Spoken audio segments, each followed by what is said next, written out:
আমি লাউয়ের ফুরুলি করছি। লাউটাকে কুড়ে আর ময়দা, অল্প গুঁড়ি আর চিনি ও নুন দিয়ে ভালো করে একটু দলে আর এই যে ফুরুলি ছাড়ছি।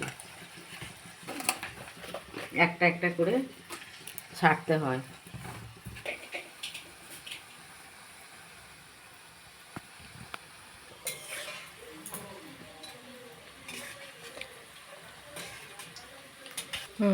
এই যে ফুরুলিটাকে একটু উল্টে পাল্টে একটু নাড়াঘাটা করে যে ফুরুলিটা একটু লাল করে ভাজছি। লাল হয়ে গেলে তুলে নেবো। যে ফুলটাকে এবার তুলে নিব। ভিডিওটা কেমন লাগলো কমেন্ট করে জানান।